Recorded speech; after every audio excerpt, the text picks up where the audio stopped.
entrepreneurs.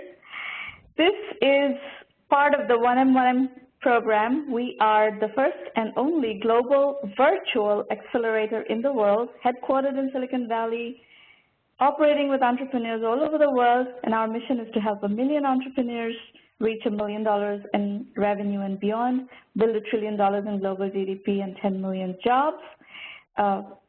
Rather modest mission. We have done 285 of these free mentoring roundtables starting way back in 2008. In fact, these roundtables were the experiments that led us to the 1M1M program, and the 1M1M program was launched at the end of 2010. So there were quite a bit of experimentation with these roundtables before we got this program actually fully fleshed out. The event is being recorded. If you're live tweeting the show, please use hashtag 1M1M. And our Twitter handles are at 1M by 1M and at Shromana. We publish a lot of interesting, inspiring educational content through our channels. And on the YouTube channel, you'll find recordings of all the prior sessions of these roundtables and also other kinds of interesting content. So look it up. It's a very interesting, rich resource for learning. If you are planning to call in, and we strongly encourage you to do so, these are the call-in numbers. We're not quite ready for call-in yet. We have a very interesting guest today, whom we're going to start with. Adam Singolda is the founder and CEO of Taboola. And I met Adam some time back and was thoroughly impressed by the story he shared with me. And so I often get this question from entrepreneurs, is what is a great story of resilience? And I personally believe that if there's one character trait that is singularly responsible for entrepreneurs succeeding or not, resilience is that trait. So Adam is kind of the personification of resilience, and I admire what he has done. And today, Taboola is doing fabulously well, and it's a unicorn company in a new category called content marketing, which is also very hot. But what I want to bring to you is a bit of Adam's story from Adam himself. Welcome, Adam. It's great to have you. I know we've had to reschedule a few times due to your schedule, but I'm really delighted that you were able to make it. Hey, thank you for having me, and it's a big pleasure to be here today. It's been quite some time that we've been catching up and working on different stories together, so looking forward to a great conversation. So, Adam, you have built a really exciting company in a really exciting new space. So let's start by, having you tell us what Taboola does. So Taboola, I started Taboola 8 years ago, which is crazy that it was 8 years ago. But I started 8 years ago with a vision to connect people with information they may like and never knew existed. What Taboola is, when you read the news around the web, at the bottom of the article, usually you see recommendations from the site itself and from other sites, and that's what we do. Similar to Amazon, people who bought that also bought. And the reason I started Taboola back then was I just graduated out of long service in the Army, and I was still living with my parents, and watching TV, I couldn't find anything to watch. And I was quite frustrated, trying to be a bit lazy and enjoy my time at home after the service, and I figured that I should not be looking for TV shows. TV shows should be looking for me. And I was really passionate about a future that would be all personalized, so that search was amazing and is amazing if I know exactly what I'm looking for. But how do you live, as a human being? How do you live a life where you have no idea what you're supposed to even be looking for? So that's sort of the vision and the journey that we embarked as a company. I was by myself at first, but now we're a little over 300 employees at Taboola, and been enjoying the ride. So if I recall correctly, you had a very, very tough first 5 years before you found your stride. please share with our audience what went on during those years and how did you, cross the desert, so to speak? How did you convince your investors to keep supporting you through that phase? How did you cope with this phase emotionally? And how did you keep your team motivated? Right. So yeah, it was a good and a bad sort of story. So the first 5 years of the company, from 2007 all the way to end of 2011, we were basically pre-revenue, and our vision at the time, because I started from the TV world, I thought it's all going to be about video. So we were trying to crack the code on how to recommend videos to consumers as they watched one video or as they read an article. So the first 4 or 5 years of the company, it was only a technology company, which was quite tough because we couldn't just find, sort of a business model that made sense to really grow it to be an exciting part of our business. And it was, it was challenging because you have to work very, very hard without at least recognizing any sort of reward in terms of revenue. It's also not probably easy in terms of the, to manage the board and investors. But we were fortunate that we had amazing support from the investors and our board to keep on trying, and I think we had a very strong vision for the problem and the size of the problem we wanted to solve. So we were basically very, very lean and mean, as lean and mean as we could be, in terms of office space, amount of employees. We were probably 10, 15 employees most of that time, maybe 20 at the peak. And then in end of 2011, we had a new investor who gave us a chance to essentially go beyond video and recommend articles and slideshows and allow any content creator in the world to pay us to promote a story on our network of publisher sites. And in 2012, it was the first time that we realized that the bad side of our story was that we had no revenue and it was 5 years to develop this technology. The good thing that we found was that it was by far much ahead of the market, and we were able to monetize and engage consumers better than anything around us. So starting 2012, it was even a surprise to us at first. We realized that we're not changing the content marketing space. We're building a completely new category in the advertising space completely.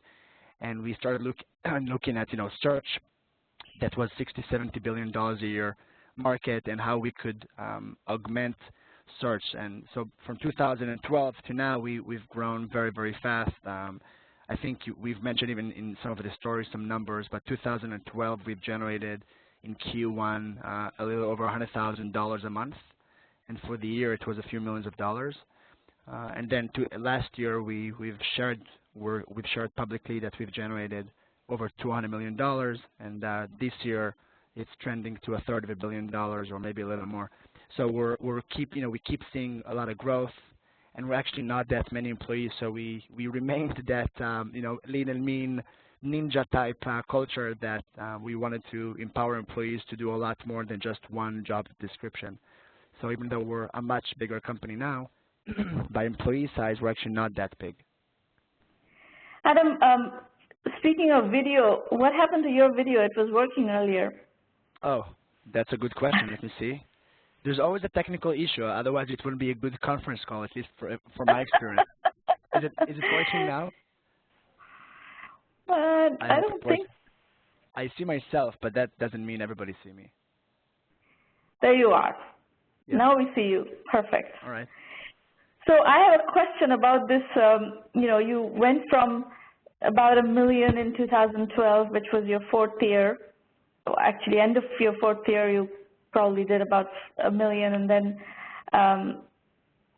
you went to $200 million last year. But the first 4 years were tough, and I'm specifically interested in your personal emotional journey through that period. What can you share with our audience in managing that kind of emotional process? Yeah, it was quite emotional, and because when you start a startup in a company, it becomes who you are, at least if you're the right type of founder, and because there's no other way to build a company besides being obsessed and passionate and making it everything that you want to do. And so it's very difficult, to work extremely hard, but not finding a product market fit, which we didn't have, in my opinion. We tried different ways of making people use our product, but there was a great value in the technology, but not great financial opportunity at the time. And we were seeking product market fit. I've tried probably every business model under the sun: SaaS, revenue share, subscription. I mean, you name it, I tried it. And I even got some people, I convinced them to pay us something for the service, but it was never really it. And so I think, in general, my opinion about companies, small, big, and bigger, is that at the end of the day, the only thing that matters in 2015 in terms of startups is people and the ability to execute.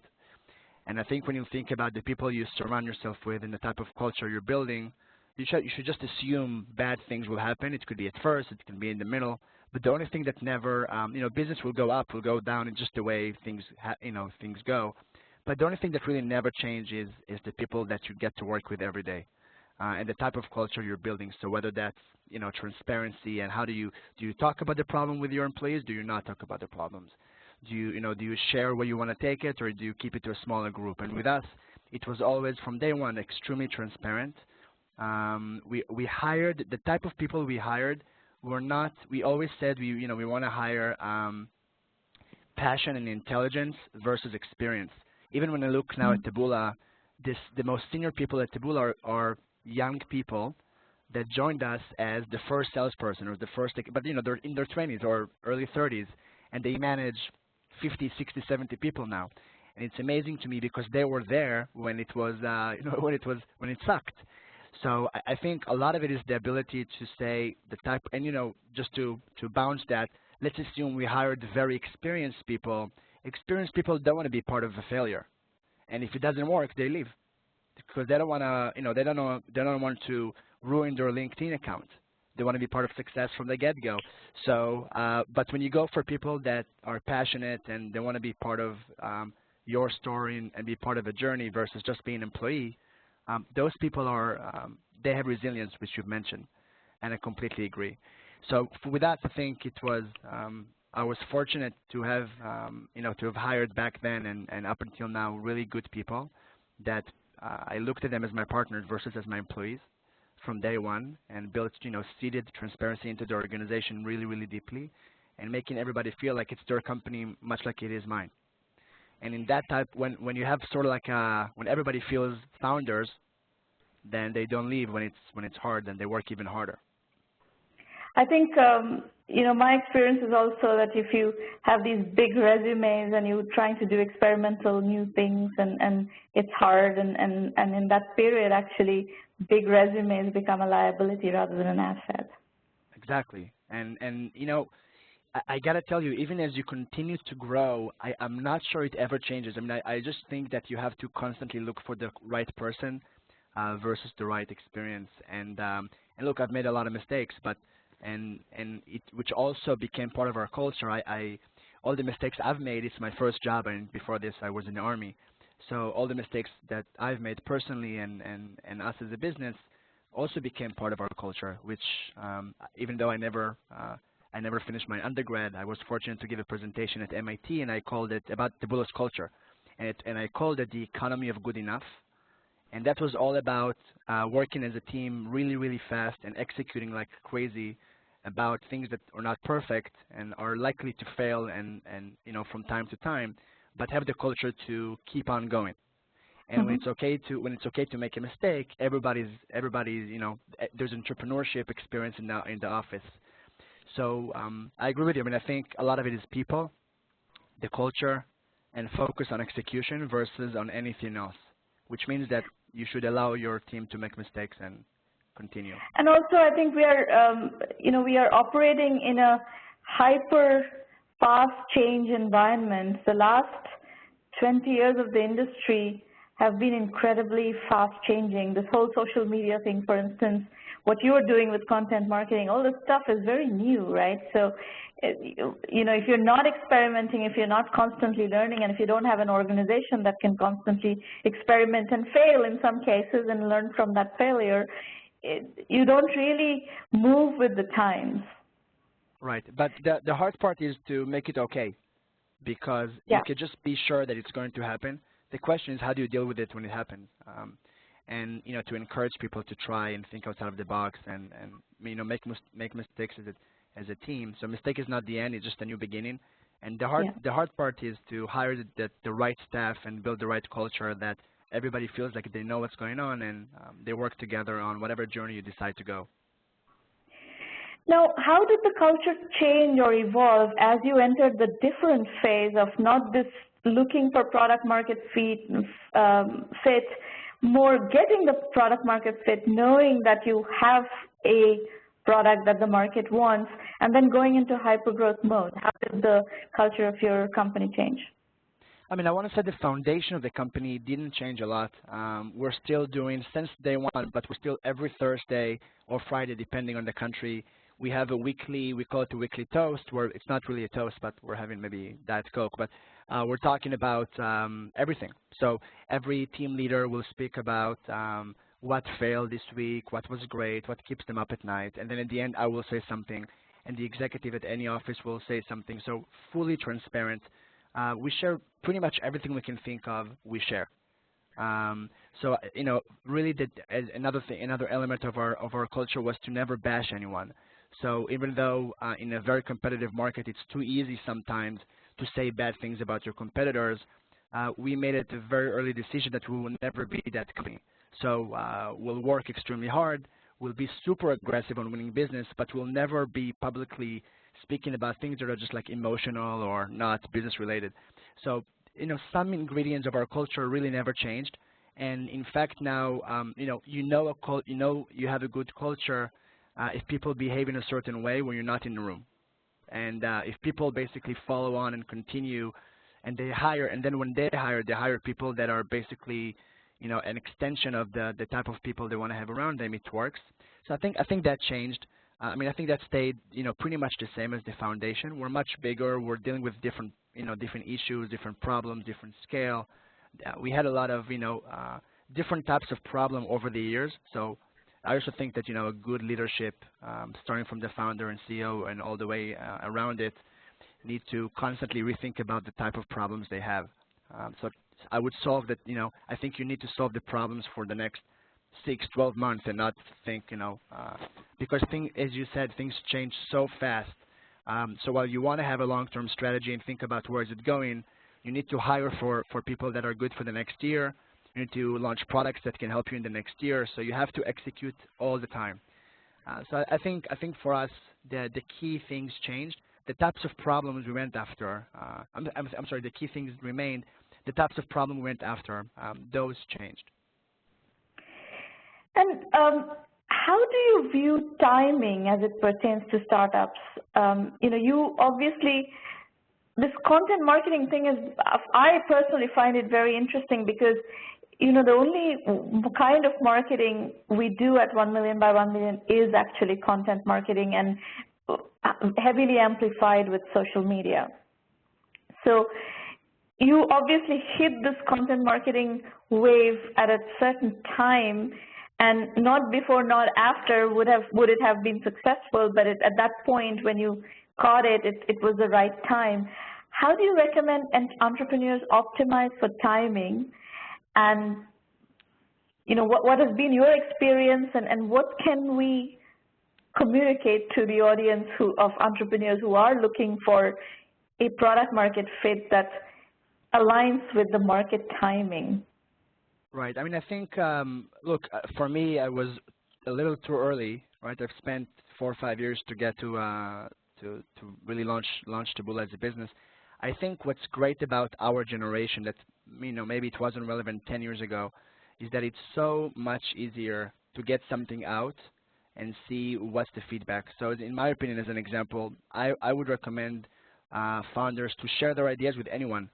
I don't really believe in keeping it a secret because someone may find out about it and do something about it, because really, in my opinion, in my humble opinion, it's all about execution. In my idea, there are 1,000 people thinking about my idea. It's never really new, but the difference that what makes a company amazing or complete failure is the ability to execute fast and crazy. So I think in terms of timing, you have to be really honest with yourself. What is the minimum that's needed for you to try it out? how many people, and are you allowing people to ask you hard questions, and are you meeting intelligent people that you think are smart people, sharing with them your ideas to get really good feedback. So I would share it a lot. I would launch the minimal version that you can and iterate all the time. And this is something that in today's world, again, it's not about building a machine that's going to take me 3-4 years to build it, unless you're in the hardware space. But if you're in the digital space, it's likely you can get something up, to one client, not to all clients, but to a few users, not to all users. Get the minimal version that you can, just to see if it's completely bullshit or if it's amazing. And then at the same time, meet people that you trust and trust to be smart. Not trust to not do something with your idea because I don't think it's important, and see what they think about your execution plan, your whatever you want to do with your idea.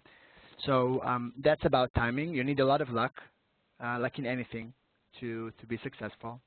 But in my opinion, if you spend your time, focusing on people, culture, and be honest about your execution plan, you have a chance. Well, my experience on top of everything you said is you need staying power. And especially if you're doing something where you're early in the market and you know that you're early, you have to somehow or the other weather the years that are going to take you to hit that timing eventually. And you cannot afford to go out of business. If you go out of business, then you've missed it.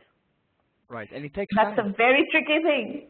No, and it takes time. You can't expect. Not everybody is going to be Instagram and 2 or 3 years to a gazillion users, and that's really a black swan. And you should, if you start a company, you should be really ready to spend the next 10 years of your life working extremely hard. And it may come, the best scenario is that you make a change and people use your product and users find it useful. And maybe there's even a financial reward, even though that will never be enough to drive anyone to work so hard over 10 years. So you have to really be devoted to the idea, to what's behind it, why you do it, not how you do it.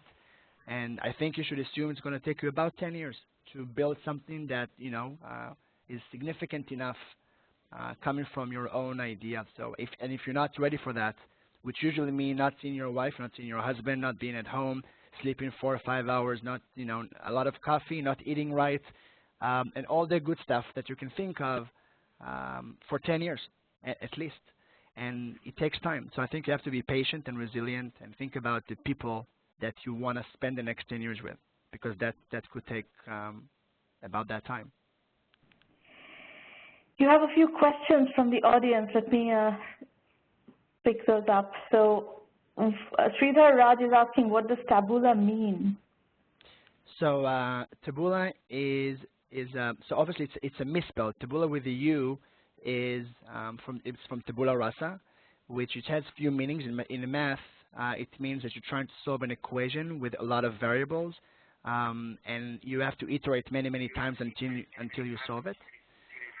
In philosophy, it means that it's like a parent trying to raise a baby and see the baby grow over time and change. So in our world, because we're trying to predict what information you may like and never knew existed, we don't really know who you are, and we have to learn who you are over time and what decisions that you may make and enjoy. So that's the comparable. We changed it from U to double O because we thought there's some interesting companies out there with double O in their name. We should be one of them. Okay, one more question. What's the impact of ad blockers on content monetization? What future trends do you see? Is inserted sponsored content the only future? I think the future of monetization, starting from that part of the question, in my opinion, as the web is transitioning to not only a mobile, mobile first, but rather mobile only type of industry. And so I think the main two revenue streams will be video and native advertising of different types. So those will be the two main things that will drive the future revenue for the industry, in my opinion. And in terms of ad blocking, I think that there's a reason why ad blocking happened. I think there was, we've seen a lot of different types of ad types and ad formats out there. As from our perspective, we're fortunate because Taboola is in the content marketing space, and then content is accepted. So our product is whitelisted and accepted by ad blockers, and we can help monetize blocked traffic. But I think it's really what we've seen the past few months is it's an important topic to discuss, to bring awareness to this, and I think we'll see how it evolves. And then there's another question: how and why did you set the minimum page views you consider as a publisher for approval at minimum requirement of 1 million page views per month? That's a very technical question. The reason we did that was actually from a technology standpoint. Our algorithms don't really work well as of now for a small amount of page views. So when you think about smaller types of page views, our algorithm right now essentially assumes small amount of pieces of content and a lot of traffic on it. Part of our technology, which is collaborative filtering, assumes a lot of engagement per piece of content. So as you go to smaller portion of traffic, you don't have the same types of signals. So we're just not good enough in that respect to do a good job for smaller sites, but we definitely intend to get into self-service and support basically the entire industry. We just had to invest somewhere. We chose to invest at first from a technology perspective in bigger publishers, but our intention is to support everybody. And then you have a question about your biggest competitor, and I think somebody else in the audience already answered that Outbrain is your lab. Both Outbrain and Taboola are unicorn companies at this point, right? Yeah, I mean, Outbrain is an Israeli company with a really good team, and it's a great company. We're both from Israel for some reason. I don't know how that happened. And yeah, so Outbrain is one of our competitors, and they're doing a good job. We also compete with other companies. You know, we compete with Facebook for budgets because they also show sponsored content, and we compete with other types of companies in that space. But overall, if in terms of what can you take from this, competition is one of the best things that can happen to you as a founder. It gives you a reason to stay, to stay really sharp and work even harder, and it also validates to investors that it's a war, worth fighting for. Otherwise, you don't want to be alone in a room. So competition is a great thing. You have to take it in the right approach. Never bash. Learn from your competitors. Listen, but then do what you think is the right thing to do. What is the most important thing that you've learned from Outbrain? The most important thing I've learned from Outbrain. I have to think about it.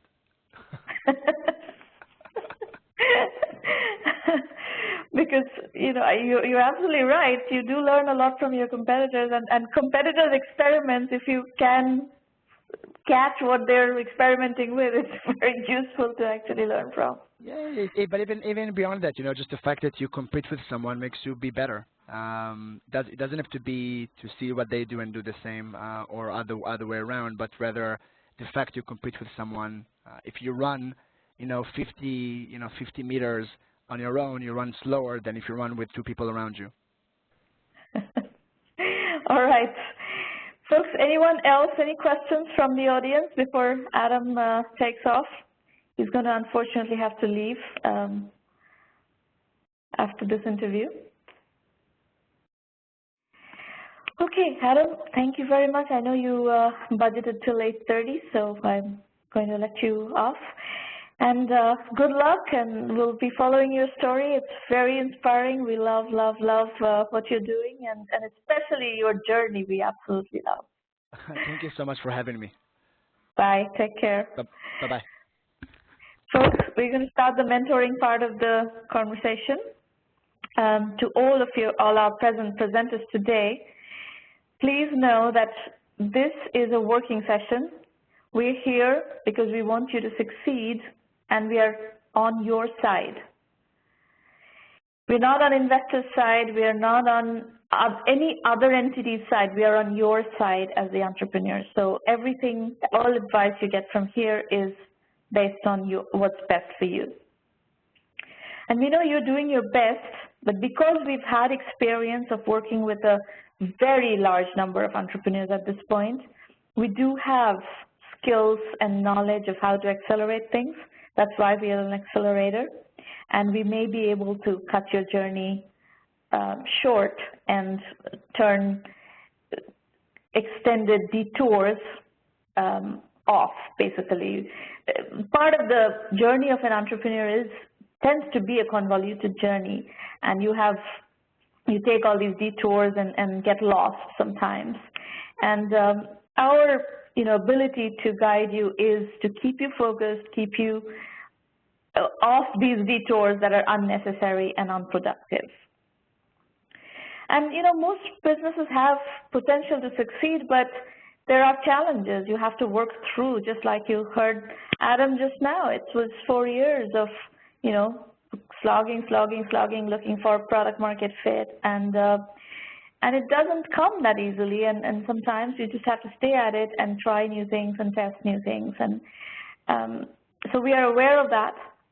We don't judge you on the basis of your current situation. We are basically equipping you to be able to travel a long journey if necessary. If you can find the product market fit right away, fantastic. If you cannot, we're still with you and we'll help you navigate that journey.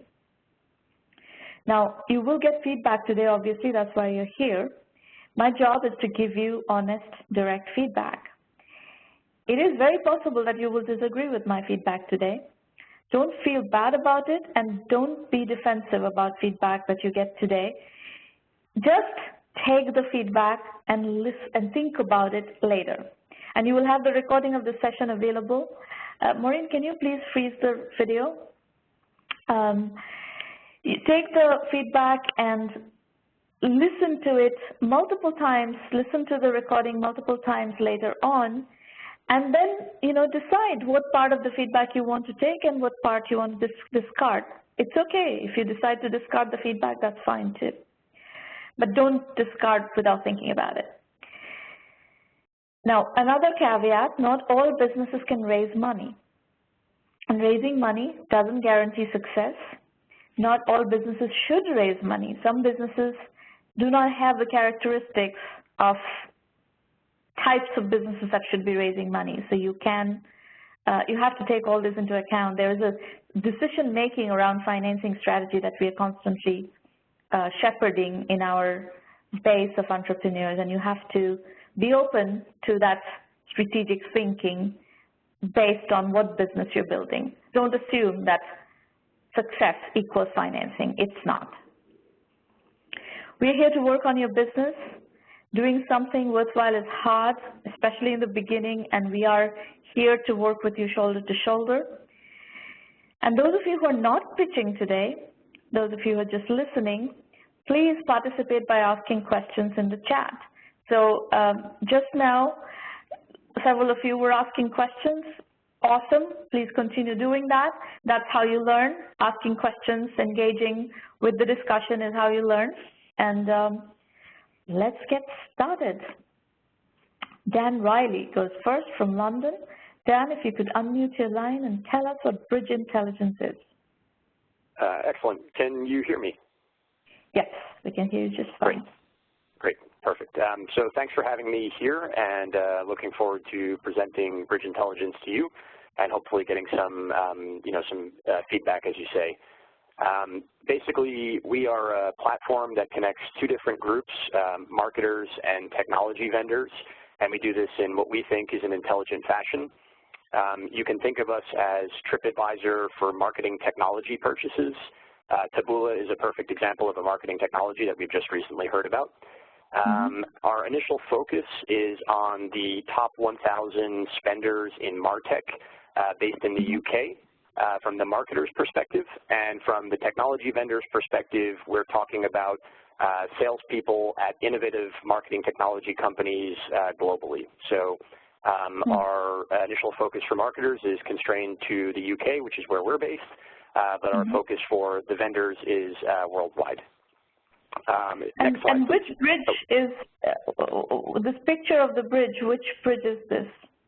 This is in Portugal. I cannot remember the pronunciation of the name. It's, I believe, João. I can't remember the full pronunciation of the name, but it's in Portugal. It connects Porto and another part of the country. All right. Okay. Cool. So a little bit about our company and team. As mentioned, we're based in London. Our URL is bridgeintel.com, and Twitter handle is @bridgeintel, so please feel free to check either of those out. There are 3 founders of the business. I'm the first one on that list. I've got a background in financial services and more recently in marketing technology. So for the last 5 years, I've been working in London for companies like Groupon and Cardlytics in a sales and marketing function. That's my responsibility for the company. We've also got Rob and John, who are my 2 co-founders. Rob's got a background in operations and research with companies like GE and some time spent in internships with McKinsey and some other early-stage startups. He's also done the same ESA business school MBA program as myself.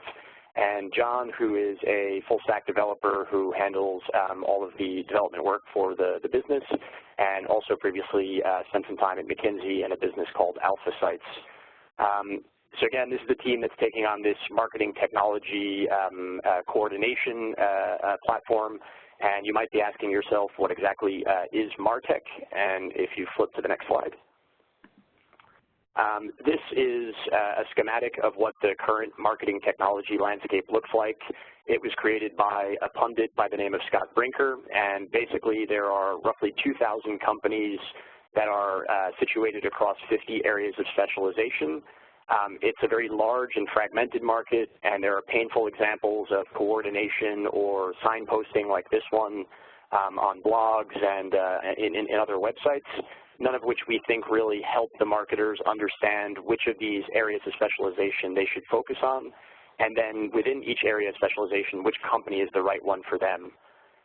So as an example, my old business, Cardlytics, where I used to work, isn't even on this list, despite the fact that it's a very well-funded, very highly revenue-generating business.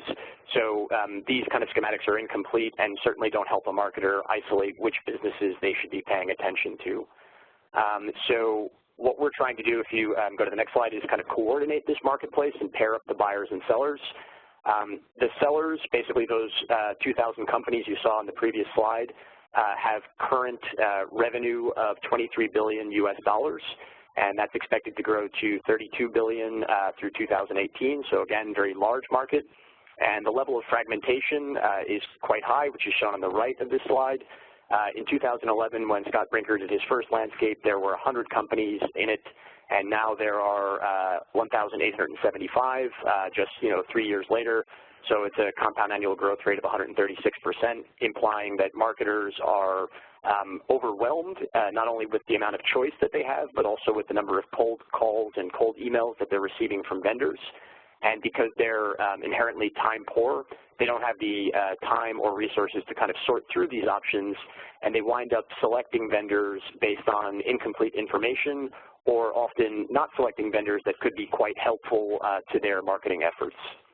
On the other side, you have vendors which are using the same old approaches, no problem, which are using the same old approaches, relying on their black book of contacts, and are actually quite inefficient in their jobs because the conversion rates are very poor.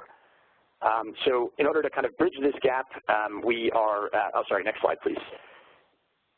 In order to bridge this gap, we're connecting the marketers and salespeople via a platform. The marketers are provided with 3 main services. First, we filter their cold calls in an automated fashion. We then provide them shortlisted opportunities from either the cold calls that we filtered that they've received, or through other products and services that we think will match up with their needs and current marketing mix. And we provide them with objective expert research on those different products so they can make quick and informed decisions. At the moment, we do all this free for marketers because they are, basically the unique resource in this marketplace.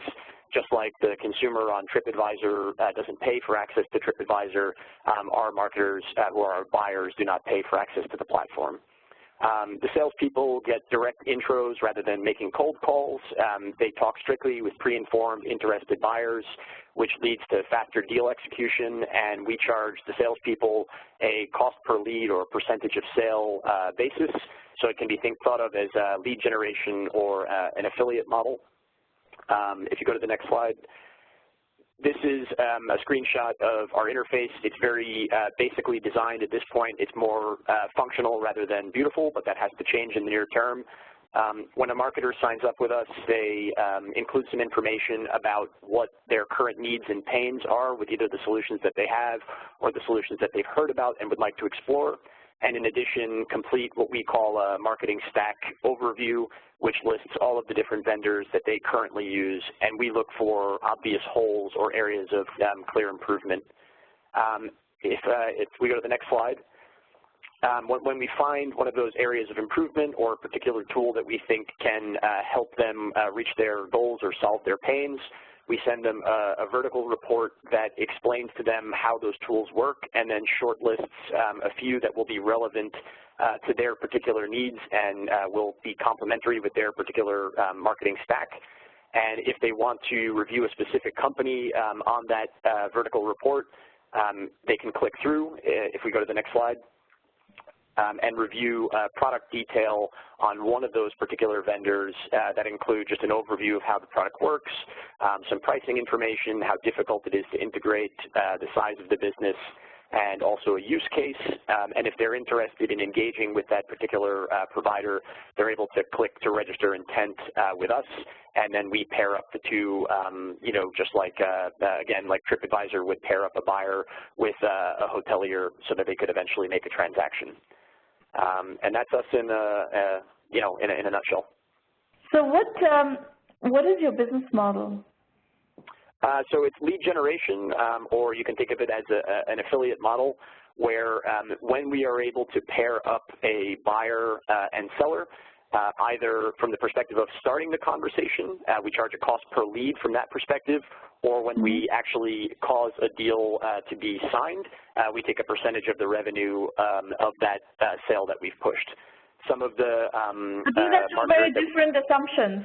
A cost per lead business model is a very different business than a percentage of sales business. Which of those businesses are you building? So we prefer at the outset the cost per lead model because it's cleaner. There's no need for monthly invoicing or determining if the value of the contract, as it will probably vary from month to month, is communicated to us in an honest fashion. So with as many vendors as possible, we pursue the cost per lead model. Some of them do not want to take the risk if the introduction that we make to them does not result in a signed deal. And then they suggest to us that we would prefer to work on a percentage of sale basis. So the percentage of sale basis results in higher net revenues for us, but with a little bit more manual labor that needs to be done. And the cost per lead model will result in a lower cost of acquisition for the vendor, but at the same time provides us with cash flow up front, which is great, and it's a little bit more clean to manage.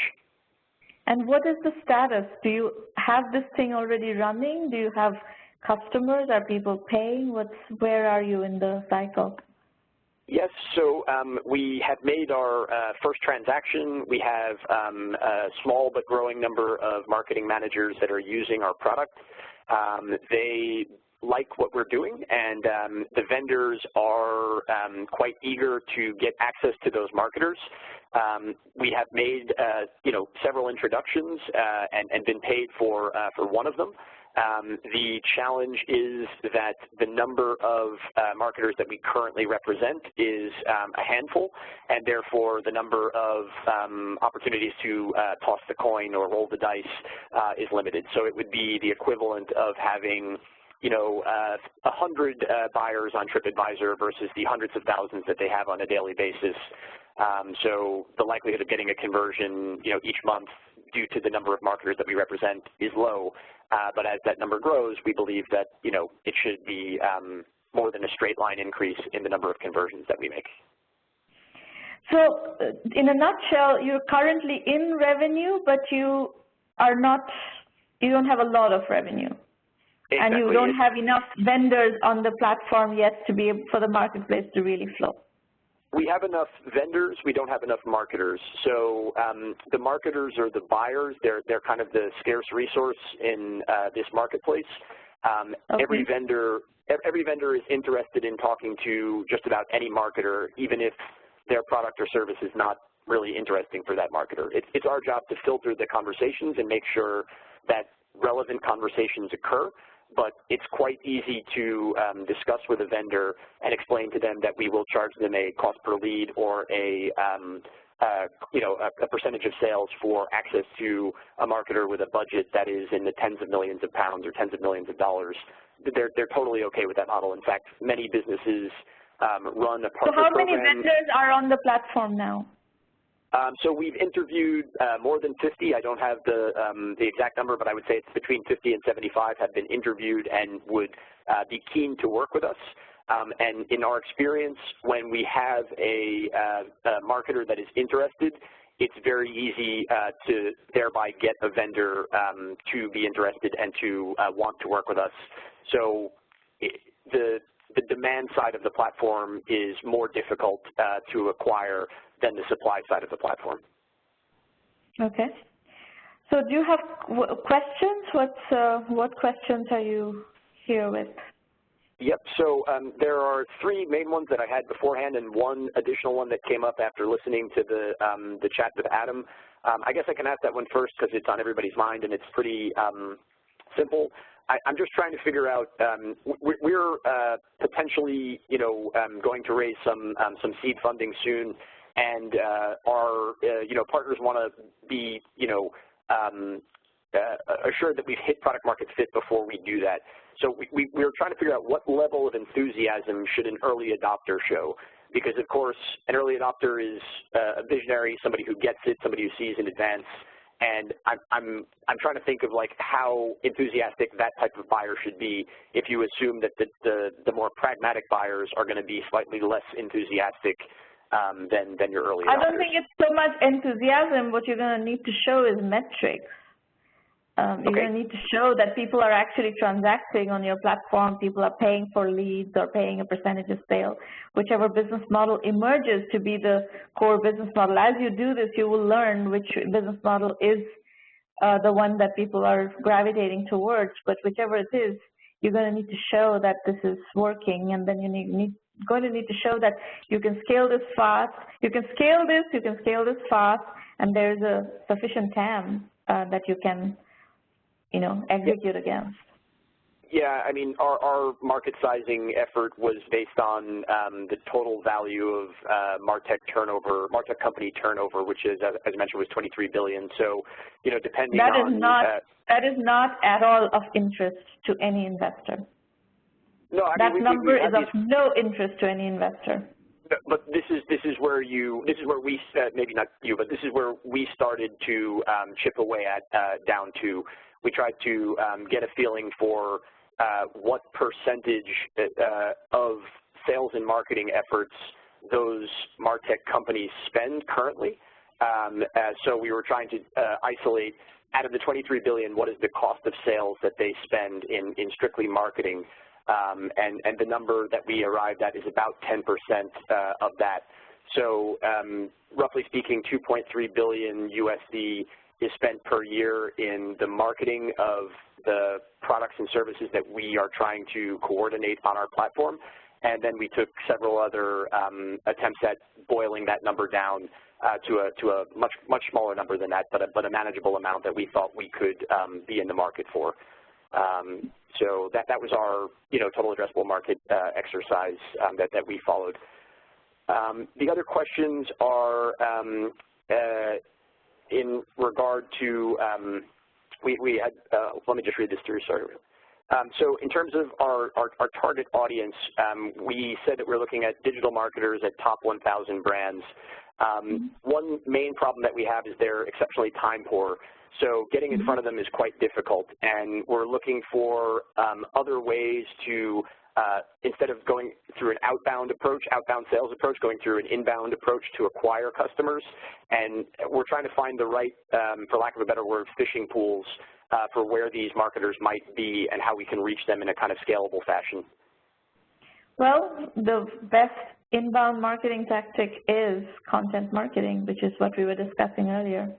Yep. So yeah, we definitely have to ramp up our efforts there. And then it's not easy to do. Content marketing is not easy to do.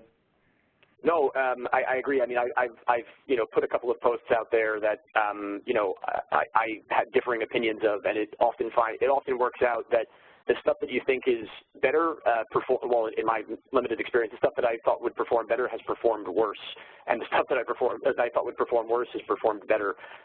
So it might be a question of, timing, time of day or specific day that content is released, or on what platforms. But yeah, we're trying to tinker with that on a regular basis. And then another question was regarding design. We've heard quite a bit from different B2B programs that a typical B2B user interface is no longer going to be accepted, and that, kind of like the beauty of a B2C app is what's required in B2B these days. Have you had any experience or have heard anyone say that's something that's, holding true? And I guess it'll help us understand how quickly we need to prioritize design.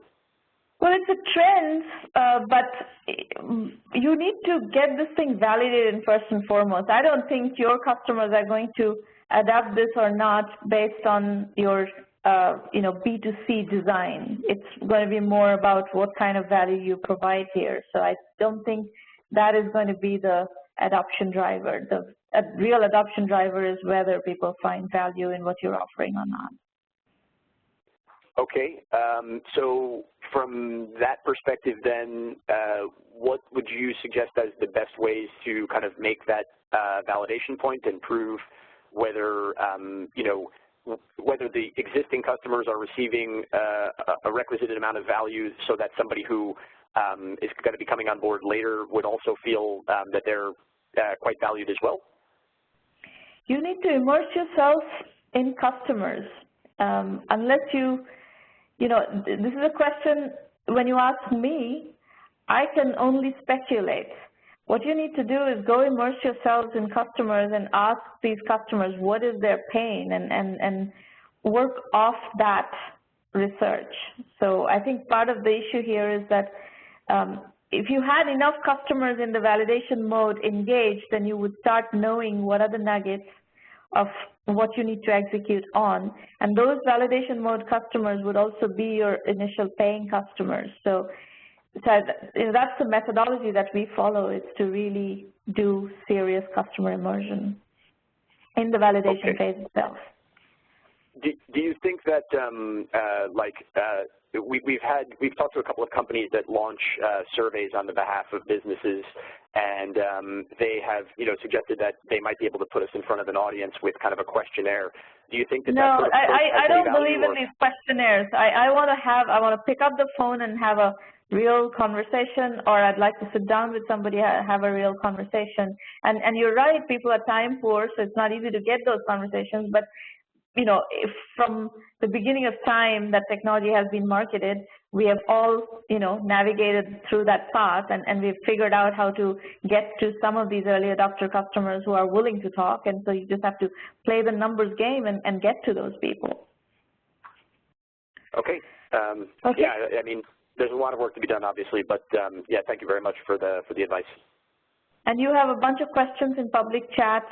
You may want to engage with people asking those questions in the public chat while I move to the next presenter. Thank you, Dan. Good luck. Thank you very much. Thank you. Yogesh Joshi, are you on the call? Yeah, hi. Go ahead. Yep. Hello, everyone. My name is Yogesh Joshi, and by profession I'm a software engineer. But I am a passionate entrepreneur and like the beginner of the entrepreneurship I'm right now. So I have a connectivity issue with the WebEx. So are you on the first slide? I just moved to your problem slide. Okay, sure.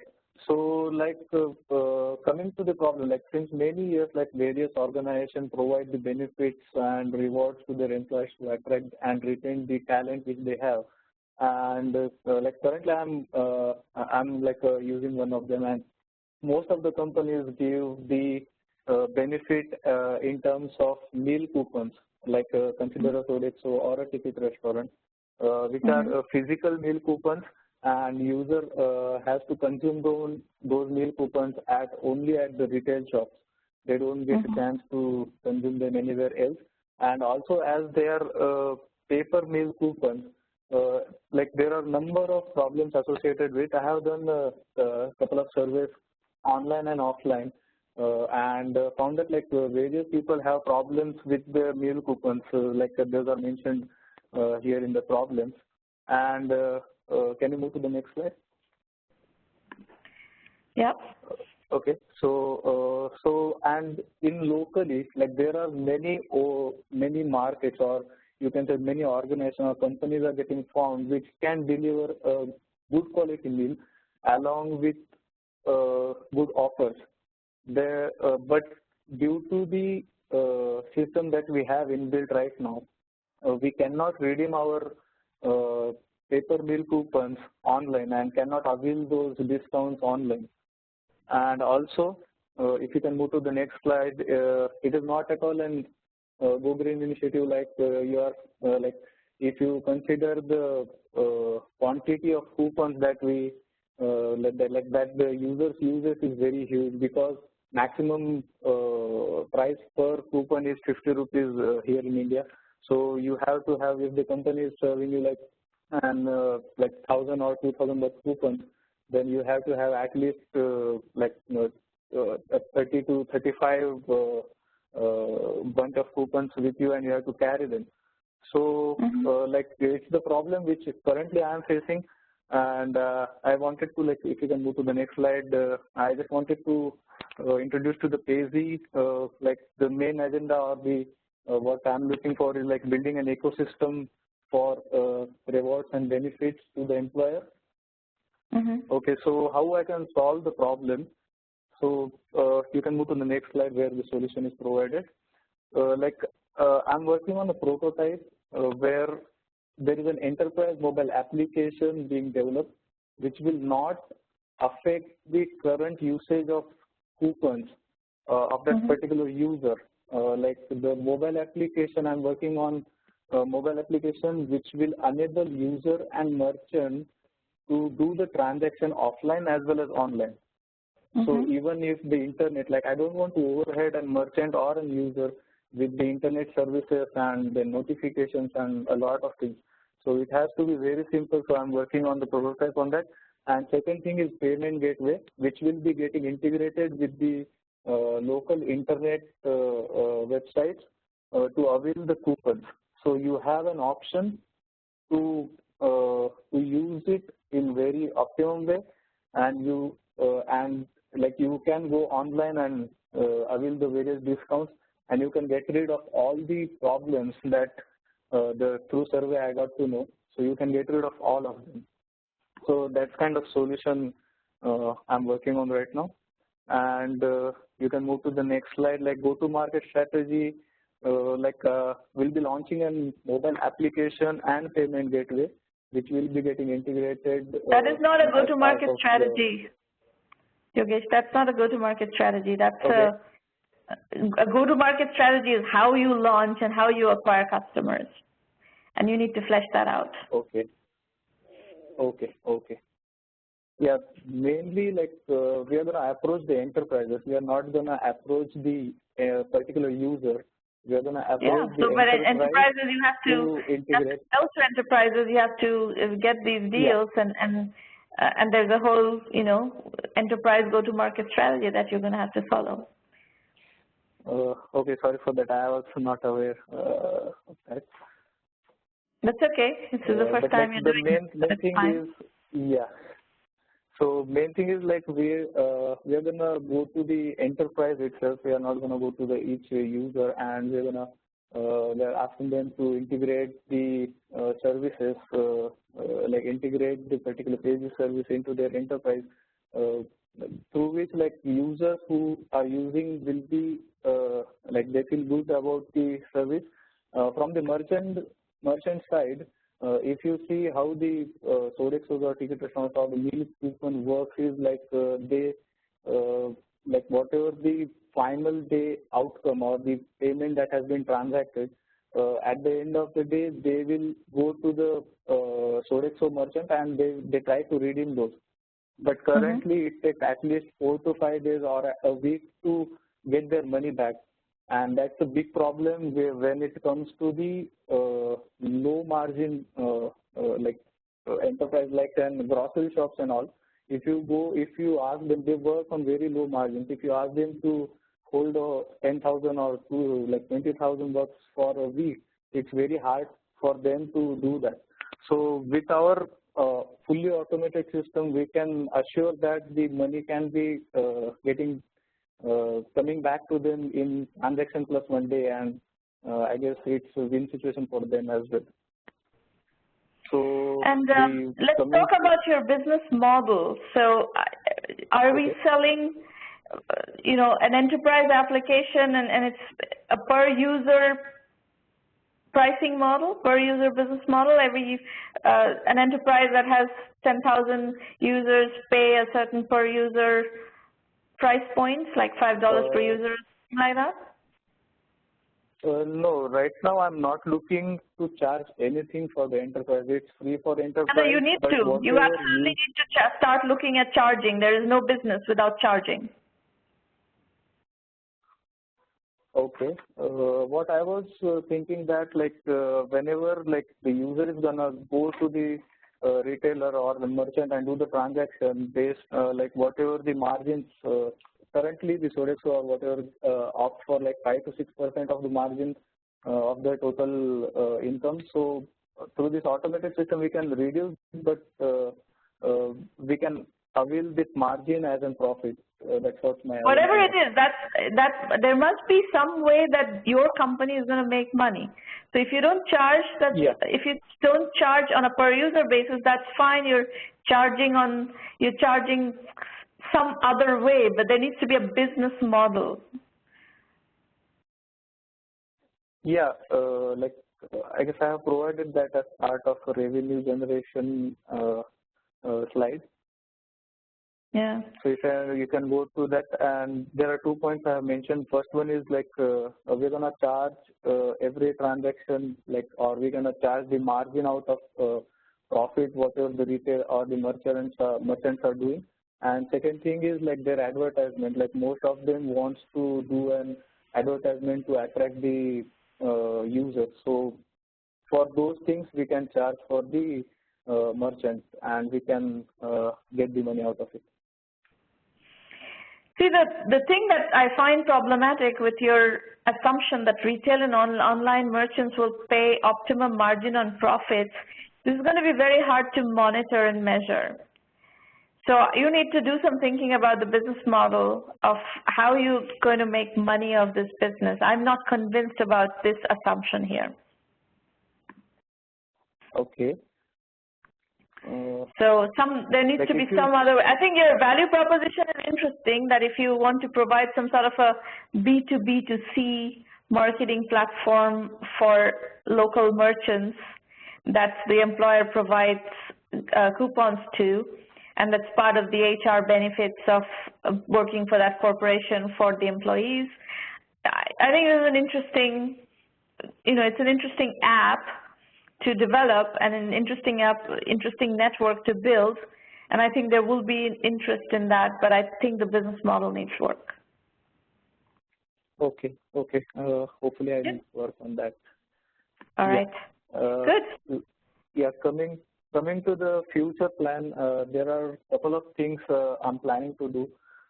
First one is integrate payment gateways. As I have explained, I'm gonna work on the payment gateway. So currently what problem I face is whenever I do something better in the organization, they will reward me with some benefit coupons or lifestyle coupons or some reward points, and I am very much restricted to utilize those coupons only at whatever the coupon is provided. If I get an 5,000 rupees lifestyle coupon, I am very much restricted and go to lifestyle and get something out of lifestyle only. But through this payment gateway, we can integrate this payment gateway with the e-commerce websites or retailers as well through this mobile app, and they can utilize those 5,000 bucks however they want. So it will give them a complete freedom of whatever they want to purchase. So you're saying that you want to create some sort of a point system that ties into a payment gateway, and it's not, you're not going to be rewarded by vendor-specific coupons, but you're going to be rewarded in those points, and you can redeem those points in any which way you want. Yes. Okay. All right. Well, work on it. Think through the business plan. Think through the business model issue. That's one of the things that doesn't work in my head, at least, based on what you've presented so far. Okay. You need to think that through, and I'll be happy to work with you further. If you decide to work within the 1M1M program, I'll help you figure that out. Okay. All right. Can I ask one question about, like, I don't know, like, it's better to ask. Go ahead.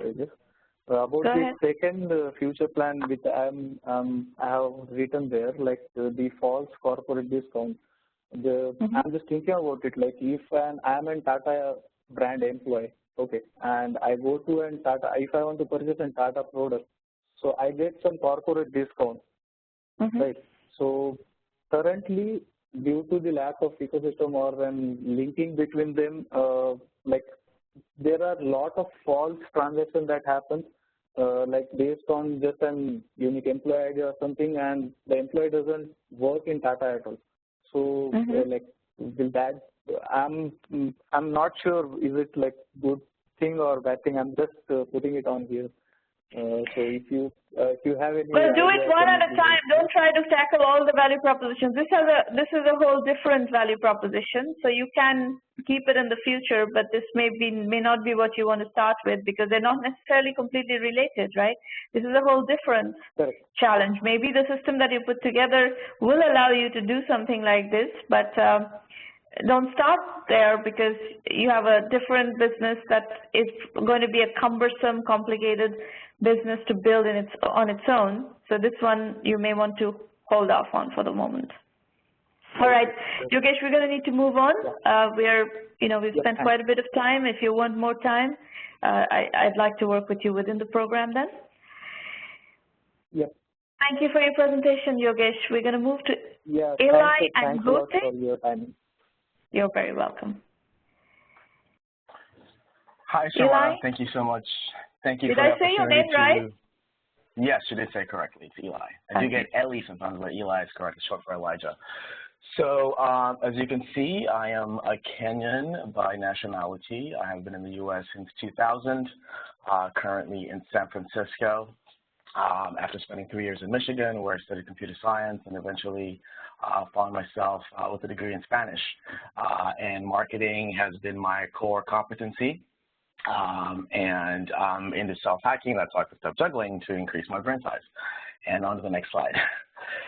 So thebestnotary.net, basically in a pinch, the Uber for notaries. So notaries on demand, mobile notaries on demand.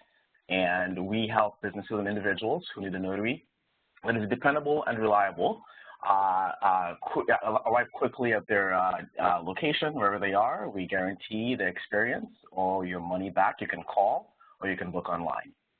And that's the core elevator pitch. Go to the next slide. So the issues that we are solving for, it's difficult to find a notary quickly. If you need someone to come to you, typically, if it's a quick single document, you can go to the UPS store or your local notary that you might know about, or in the office of the building. But if you want someone to come to you for a particular reason, you typically have to go online, do a search, go down a list of results, call people, get voicemail, haggle, negotiate, and take the chance that that person might not have the expertise necessary for your actual transaction. And that can be costly. You have to go back and get it fixed or redone. So for individuals also, if you end up going to a bank, which is a free option, I've heard that you will get upsold. And you also, if you go to a UPS store, your documents are being exposed to whoever might be standing at the counter with you. So the mobile notary comes to you in the comfort of your home or office, and it is a much more discreet and completely private solution. So we'll go to the next slide. So we can send somebody who we have worked with before and screened for quality and professionalism directly to where you are. So this is very valuable when you're dealing with a bit of a higher stakes transaction. So we have found that people that are in the wealth management business find us supposed to be very, very useful because they don't have to take that chance. Whoever will be calling in a pinch is someone who might not present them in a positive light to their clients, because typically they're opening accounts in the 6 to 7 digits. They want to basically make sure that whoever is going to be meeting with their client is a trustworthy and professional person. And that is, I would say, one of the biggest value propositions is we have done all the work for you, and we're sending somebody who we stand behind. Similar to Uber and their model for obviously getting the better drivers in front of you. You can order online. So right now, we, I believe, are the only company that lets you go online. We will pre-qualify you based on whatever it is that you're trying to do. I can actually talk about notarization. So you need to have an ID that is valid. You need to have a physical meeting with whoever you're going to be notarizing. So this is for legal documents that need to be, we're proving that this person signed the document of their own free will. So ID, mental capacity, they can't be ill, under the influence of drugs, or unable to speak in the same language as the notary. So we can actually do all that pre-qualification online. And once we do that, we will give you a quote based on urgency, based on the complexity of the transaction, and take a credit card and send you an email confirmation. And at that point, you will have someone qualified and verified who will meet with you and take care of your notarization. We guarantee the whole transaction. We own it from end to end. The only thing is we don't employ the notaries. They are independent contractors. So we give the client the benefit of having that all the back-end work done for them as far as the selection and the fulfillment of the service. And for the notary, we pre-screen the clients, which they're getting you know, people that meet all the requirements for notarization, and then we take care of the payment, and we just basically deposit money in their bank account. So our sales channels, we started off, it was just me basically doing notarization on the side. I was in sales and marketing. I ended up in real estate and the mortgage industry, and discovered the niche for what they call loan signing. So whenever you're buying a house or selling a house, you know, every single document needs to be notarized. So what they call the deed of trust, which transfers ownership from one party to another. So I discovered that there are existing portals for notaries where you can go online. Somebody's done the work of at least putting them in one place, saving you going to different sites. But then once you get on there, you're still having to make those calls down the list, right? Mm-hmm. So I started to basically outsource my loan signings because I was doing so many of them that I was not able to basically keep up with the demand. So it became a sort of an agency of sorts, which I had seen other people were doing as well. But it was really tough to have to keep making phone calls. That was kind of the de facto way to find a notary. So I went ahead and at that point became a company. So in 2010, I hired my first employee, and we started to send texts using Google Voice, 5 at a time. And very lean, very basic. I didn't know that, you know, there were ways. So I was like, there has to be a better way to do this. And I eventually found a contractor on Odesk, which is now Upwork, and we built an SMS broadcast platform using Delphi, of all things. So very, very basic, clunky, you know, Windows-based application. But I was able to, we scraped all the existing directories, about 4 of them, got about 60,000 notaries, and then we started to basically broadcast messages. And then, you know, look at, you know, get the responses, and then pick the ones that, you know, fit the price range we're looking for. Because the model is we make money in the middle. So we charge the client, you know, X price, 200, and then we pay the notary 100, or whatever the negotiated fee is. So that worked really well. So we did really great during the loan signing boom when the rates were low back in 2010, and that did really well. But then my vision always was, well, what about the other industries, right? So the loan signing niche is a very, very, I would say, crowded niche because it's a very repeatable and easy kind of a niche to target. But what about the people who are in the offices during the day, who do notaries? What about the people who are, you know, at home, right, where they can't leave the house? Right, so Yelp became so once we did all of them basically. We took loan signings, we took the individual calls by listing ourselves in these directories where we were getting notaries from. So basically it's kind of an arbitrage where we are listing at the top of the site, so we're paying a fee to appear at the top and selling convenience because you come to us, one call, we get it done.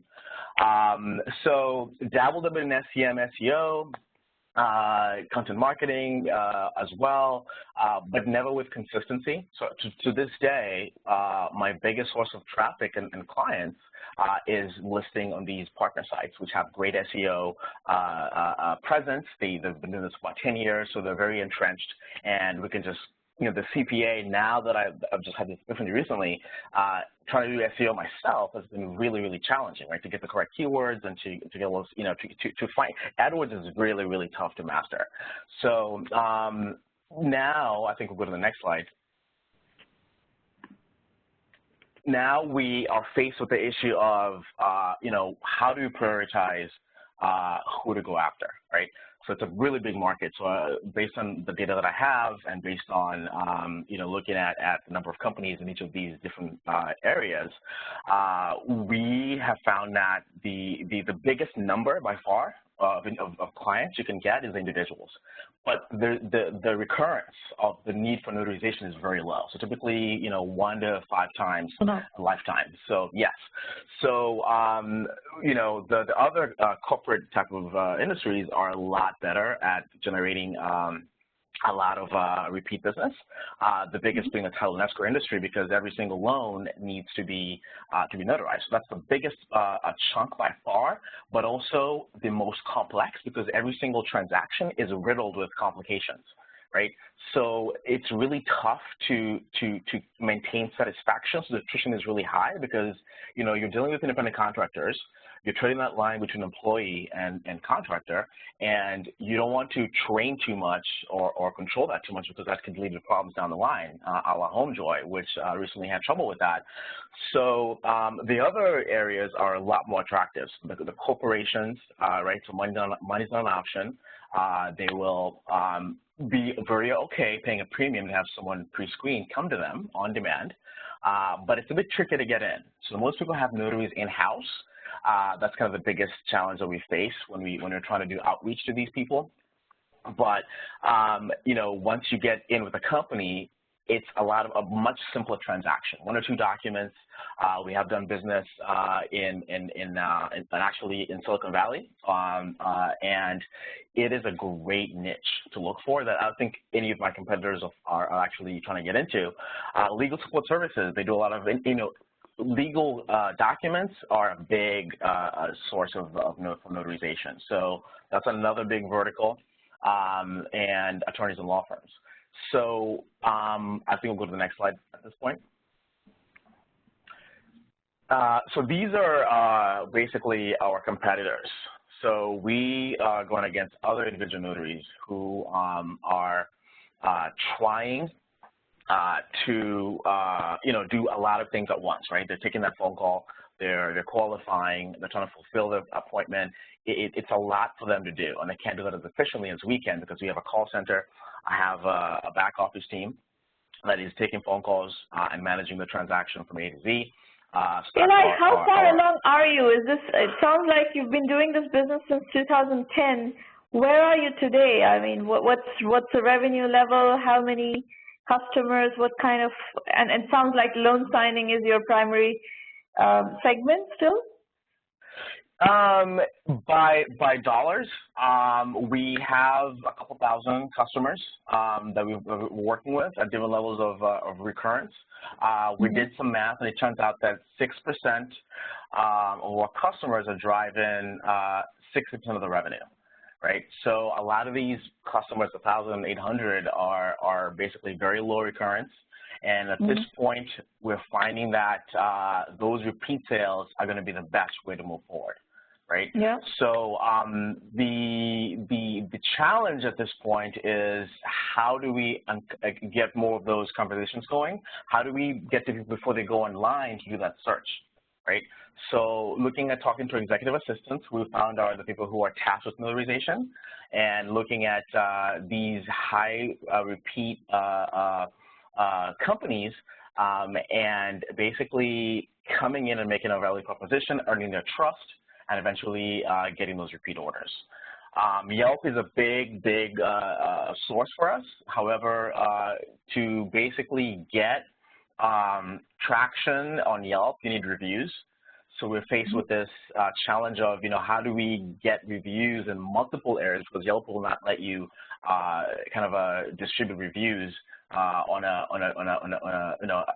in different locations. You have to pretty much have a location in each city or state, and then you build up organically from there. So at this point, we have hit $250,000 in sales. That's kind of like this kind of vanishing point that we can't seem to get over in annual recurring revenue. So the question here is, since we've validated there is a need for this, we have a lot of paying customers, right? Is this a business we can actually take money for and scale? It's validated, but it's not necessarily fundable because you haven't shown any accelerated growth, and investors look for hyper fast growth companies. So I don't think funding is necessarily an option at the moment. But if you want to work with us, I'll help you figure out how to scale the business. Okay. That's something we can definitely work on. Got it. So it doesn't really matter whether, from your point of view, I think by kind of figuring out the positioning, figuring out the customer acquisition strategies, you can scale this to $1 million a year, $5 million a year kind of revenue. That's not necessarily attractive to investors, but it should be plenty attractive to you. Absolutely, absolutely. And so just quickly looking at it, content versus outbound, what do you think is a more efficient way to get those those extra? It's not a blanket answer to that question. It depends on what you're doing and why you're doing, how you're doing, and where you're getting conversions. I need to there's a lot more, many more questions that I need to ask you, and we need to dialogue quite a lot before I can zero in on what is your right customer acquisition strategy, which I'll be happy to do. If you hang on, the next thing I'm going to do is actually explain to you how to use 1 million by 1 million.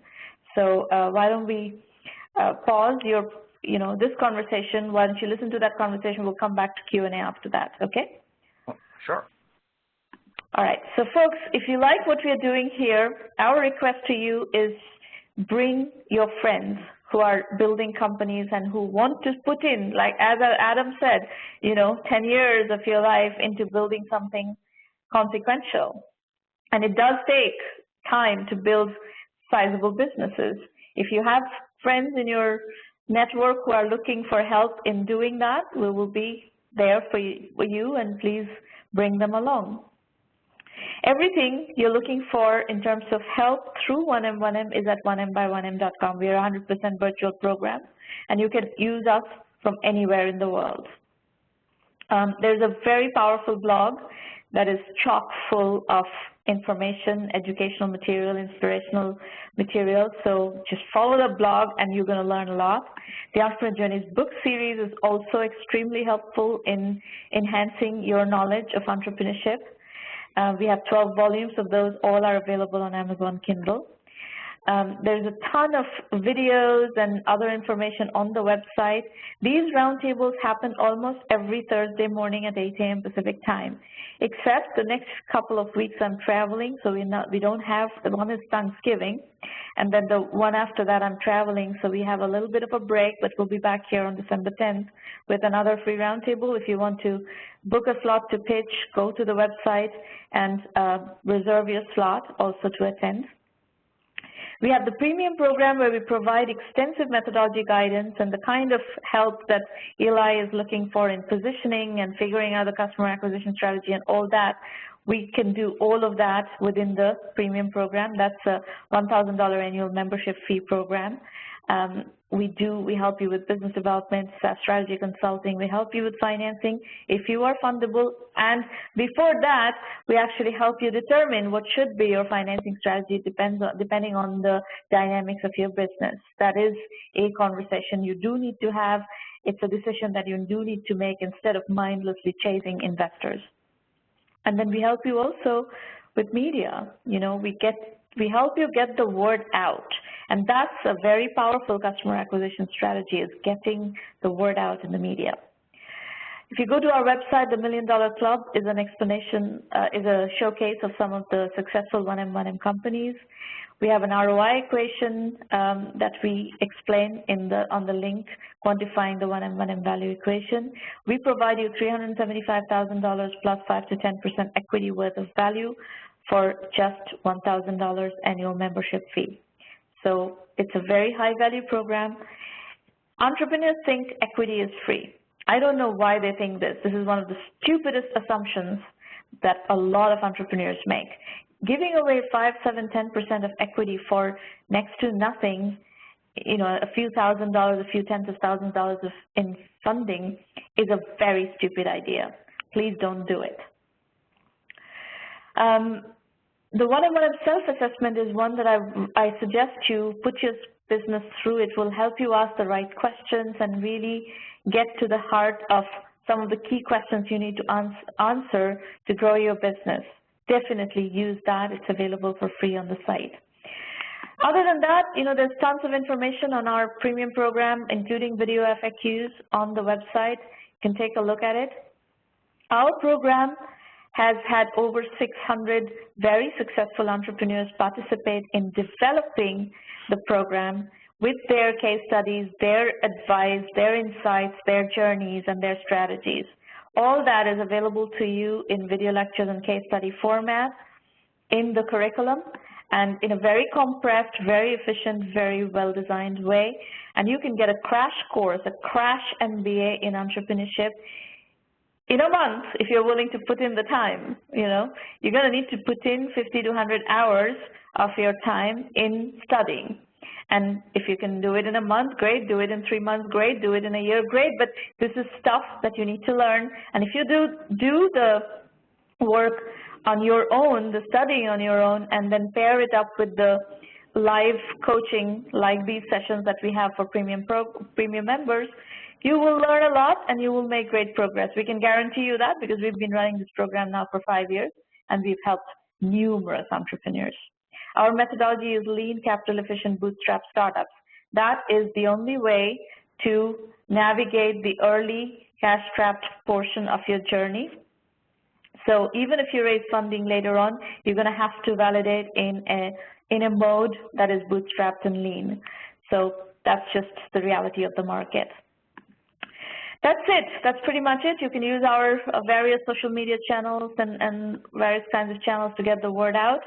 If you're building an entrepreneurship program or community somewhere in the world, please consider using the 1M program as a partner. We partner very well. We have a lot of partners in various parts of the ecosystem.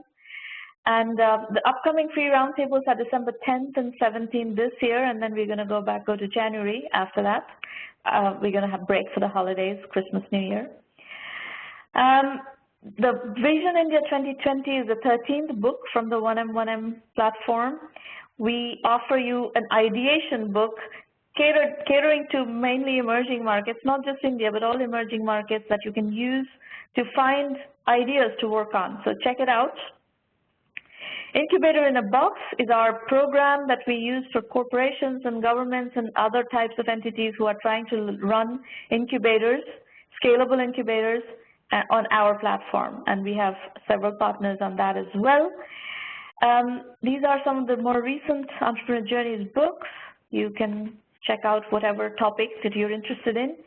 We are at 9:30 a.m., which is when I usually try to end this call. And today I have to get on a London Business School call very quickly. So I don't have a lot of time, but I do want to give you a chance to ask questions before we adjourn for today. So if you have any questions, please either use the public chat or dial into the call, and I'll try to tackle questions very quickly. Now, Sandy Myers was asking, will everyone get the chance to pitch, or is it only a certain number? Sandy, we need you to register to pitch on the website for an upcoming session, and then Maureen will send you instructions on pitching. So if you're looking for a slot to pitch, you need to go to the website, register on the free public roundtable page, and Maureen will schedule you at one of the upcoming sessions. The pitches are arranged ahead of time based on registrations and first come, first served basis. There you go, Maureen is telling you exactly the same. And you do need to book your slot by sending your slides. Until we receive slides, you do not have a confirmed slot. Okay, folks, anybody else? Any other questions, comments, issues? While you're thinking about it, let me introduce you to Irina Patterson. If you have questions about the program, please call Irina. She will be happy to answer your questions. You can send her an email, and probably she'll answer your questions by email right away. And if you still need to talk, she'll talk to you. That's pretty much it. Anybody, questions? All right, folks, I do not have a lot of time to hang out here today. I have to jump on another call right away. So see you in a couple of weeks. Have a wonderful Thanksgiving, those of you in the United States and those who celebrate Thanksgiving. And line up your questions, line up your presentations, work with Maureen to get your slots booked, prepare your presentations, and we'll continue to work with you here at an upcoming session. If you join the program, you can start using the program today. You can start doing the curriculum work. You can start asking questions by email. We'll have private roundtables resume as well. So there's a program waiting for you that you can start leveraging immediately.